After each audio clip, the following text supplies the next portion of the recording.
अगर मैं आपसे पूछूं कि भगत सिंह का सबसे बड़ा हथियार क्या था, पिस्तल, बम या फिर उनकी हिम्मत, ज्यादातर लोग शायद इन्हीं में से कोई जवाब देंगे। लेकिन सच ये है कि ब्रिटिश सरकार इनमें से किसी चीज से नहीं डरती थी। वह डरती थी भगत सिंह के सोच से। एक ऐसा सोच जो लाखों नौजवान को जगा सकती थी, एक ऐसी सोच जो लोगों को सवाल पूछना सिखा सकती थी। और शायद इसीलिए सिर्फ 23 साल की उम्र में भगत सिंह को फांसी दे दी गई। भगत सिंह दफा 121 और दफा 302 के तहत फांसी। विनाशी बन चुका है, इस दुनिया में कुछ हासिल नहीं होता। ये संघर्ष खून मांगता है और हम तैयार हैं। लेकिन सवाल यह है, आखिर एक आम सा पंजाबी लड़का ब्रिटिश एम्पायर के लिए इतना बड़ा खतरा कैसे बन गया? इस सवाल का जवाब जानने के लिए हमें वापस जाना होगा पंजाब।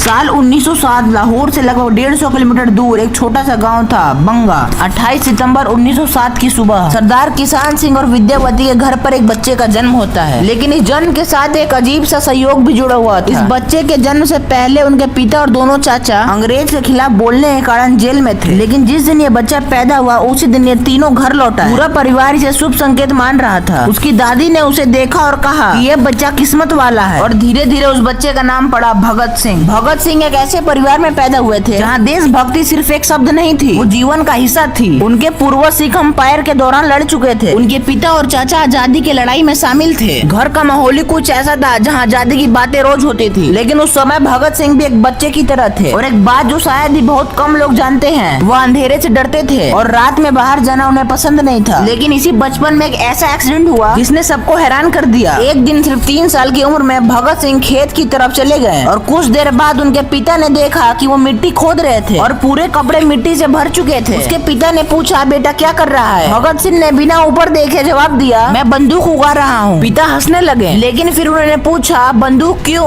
और 3 साल के बच्चे ने जवाब दिया, वो किसी ने सोचा भी नहीं था, ताकि जब ये बड़ी हो जाए तो मैं अंग्रेजों का देश से बाहर निकाल सकूं। सोचिए, ये बात एक 3 साल के बच्चे ने मुंह से निकाल दी। लेकिन असली बदलाव अभी आना बाकी था, और वो बदलाव एक ऐसे नौजवान की वजह से आया जिसे भगत सिंह अपना हीरो मानते थे। उस नौजवान का नाम था कतर सिंह सरभा। 1913 में अमेरिका और कनाडा में रहने वाले भारतीयों ने एक क्रांतिकारी आंदोलन शुरू किया। उस आंदोलन का नाम था गदर मूवमेंट, और इस आंदोलन के सबसे प्रभावशाली युवा में से एक थे कतर सिंह सरभा। सिर्फ 17 साल की उम्र में वो गदर पत्रिका के लिए लिखते थे। लेकिन उनका सपना लिखना नहीं था, वो भारत को आजाद देखना चाहते थे। वर्ल्ड वॉर के दौरान वो भारत लौट आए, लेकिन जो उन्हें योजना बनाई थी अंग्रेज हुकूमत को पता चल गया, जिसके कारण उन्हें गिरफ्तार कर लिया गया। एक 19 साल का नौजवान जिसने अपनी पूरी जिंदगी भी नहीं देखी थी, लेकिन देश के लिए सब कुछ दे दिया। यह कहानी भगत सिंह के दिल पे उतर गई। वो हमेशा कतर सिंह की तस्वीर अपने पास रखते थे। और एक दिन भगत सिंह ने अपनी माँ से बोला, ये मेरा हीरो है, मेरा दोस्त है और मेरा साथी है। लेकिन कतर सिंह की शहादत के बाद भी भगत सिंह की जिंदगी में सबसे बड़ा झटका अभी आना बाकी था। तो बात है 13 अप्रैल 1919 की। बैसाखी का दिन था। जलियांवाला बाग के अंदर हजारों लोग वहाँ जमा हुए थे। कुछ लोग त्योहार मनाने आए थे और कुछ लोग अंग्रेजी नीतियों के खिलाफ शांतिपूर्ण विरोध करने आए थे। किसी को अंदाजा नहीं था कि कुछ ही मिनटों में इतिहास का सबसे काला अध्याय लिखा जाने वाला है। तभी ब्रिटिश अधिकारी रिग्जाल्ड डायर अपने सैनिकों के साथ वहां पहुंचा और उसने बाग के मुख्य रास्ते बंद करवा दिए और बिना किसी चेतावनी के फायरिंग का आदेश दे दिया। गोलियों की आवाज पूरे बाग में गूंज उठी। लोग जान बचाने के लिए भागने लगे। चारों ओर चीख पुकार मच गई और कुछ लोग गोलियों से बचने के लिए कुएं में कूद गए। कई लोग अपने परिवार को बचाने के लिए शहीद हो गए। कुछ ही मिनटों में जलियांवाला बाग लाशों और खून से भर चुका था। ये सिर्फ एक नरसंहार नहीं था, ये पूरे भारत की आत्मा पर किया गया हमला था। जब 12 साल के भगत सिंह ने इस घटना के बारे में सुना तो वे पूरी रात सो नहीं पाए। उनके मन में बार बार एक ही सवाल उठ रहा था, आखिर हमारे अपने देश में हमारे लोगों के साथ ऐसा क्यों हो रहा है? अगले दिन जब उन्हें स्कूल जाना था तो उन्हें अपना एक अलग फैसला लिया। वे चुपचाप अमृतसर के लिए निकल पड़े।